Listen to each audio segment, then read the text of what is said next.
When did you first realize that Kosovo would declare independence?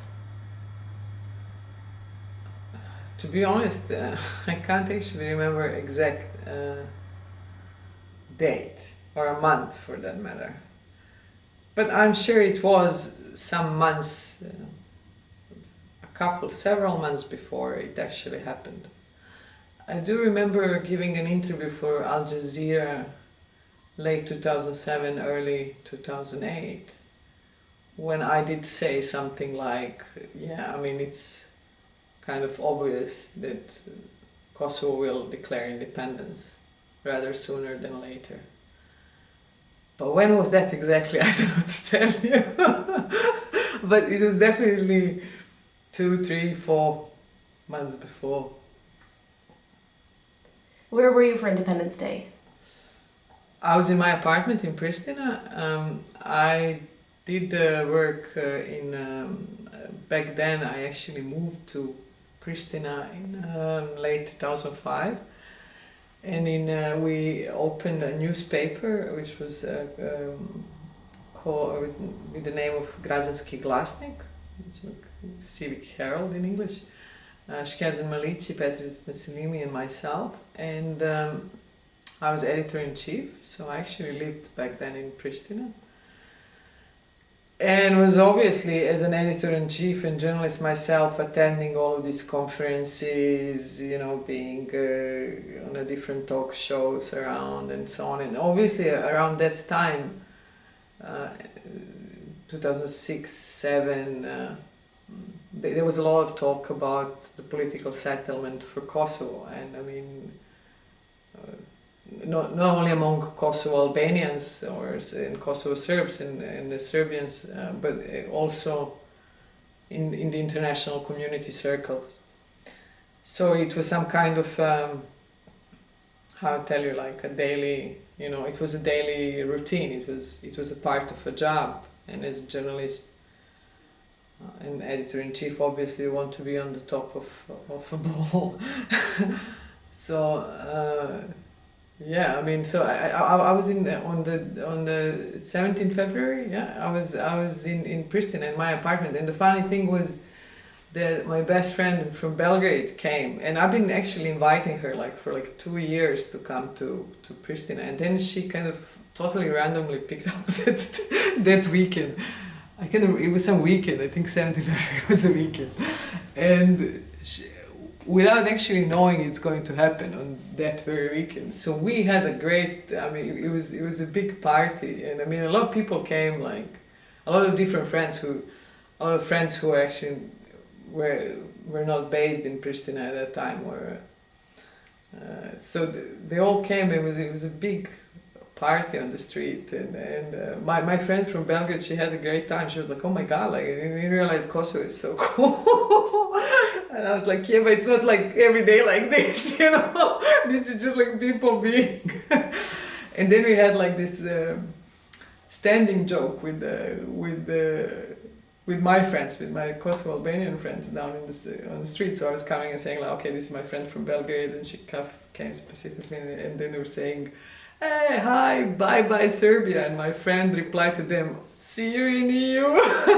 So there was like this rhyming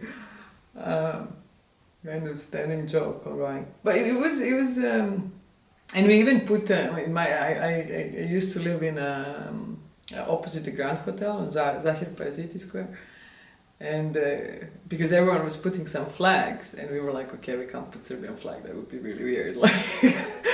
And so we were like, okay, let's put an EU flag. So we had an EU flag on my window.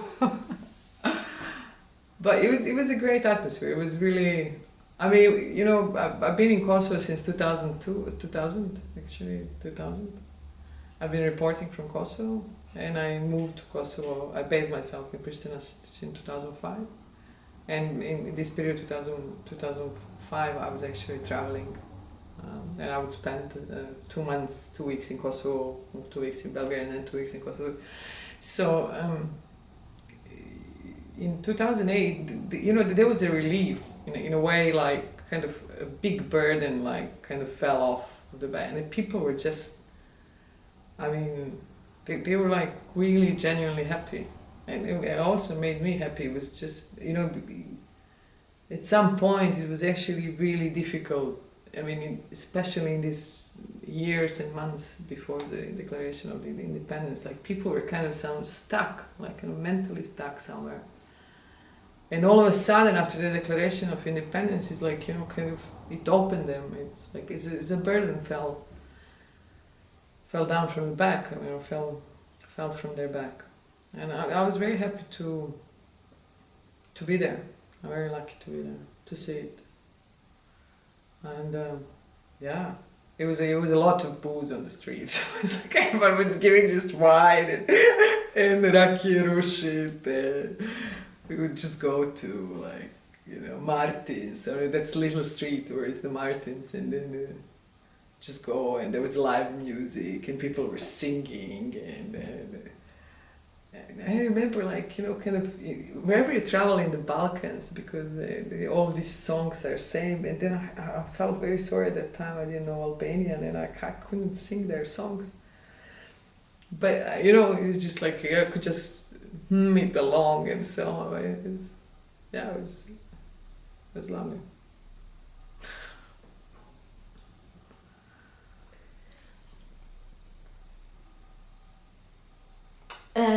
Where were you at 350 when independence was declared? Wait, actually, I wanted to ask these people who were celebrating, because I don't know, were they? How much advance notice did they have? Did they find out like the night before? Did they find out that day? Do you remember?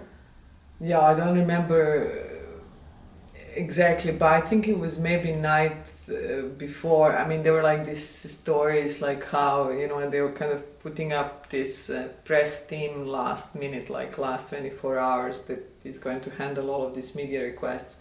But I also don't think it was very sudden, because there was a lot of kind of foreign journalists around. So, I mean, there was some notice, I would say, like 48 or something. I mean, but yeah, 48 to 24 hours there was a notice, because a lot of people flew in, like on like, you know, I mean, they were there like on 17. Well, what I was doing I mean, I was filing the story then, because I also, although I ran my own newspaper, I was a correspondent in this 2000-2005 period for the Serbian newspapers, and they didn't have, I think, a correspondent. So, I mean, although I did have my newspaper, I filed the story, because then, you know, what else you do? So I think I was not exactly on the street or anything like that, but I was in my apartment, and following the press conferences on the TV, making phone calls, and, you know, the usual things journalists do.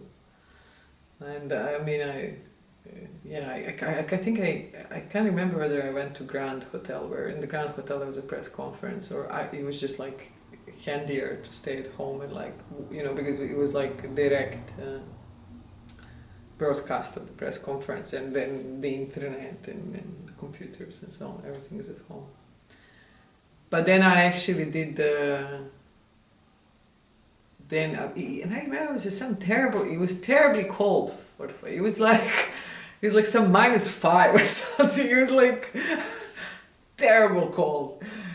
But then I remember we did go out, like maybe in the afternoon, like 6, 7, and I mean, like, Anna showed up out of nowhere from New York. So, like, I had like 3 people in my house staying, and mind you, I had like the smallest apartment ever, like, you know, like 40 square meters or something. It's just like all these people, and it's just like, yeah. I mean, it was like, you know, it was kind of chaotic, but like genuinely chaotic, like, you know, a good vibe, and like it was just like a party everywhere. It was fun. Yeah. But I did know night before. I'm pretty sure I did know, because yeah, I remember I went to pick up a friend from Belgrade that evening when she arrived, and I was like, yeah, dude, like, kind of this is kind of going to be a declaration of independence tomorrow. I hope you're okay with that, because if you're not, you better go.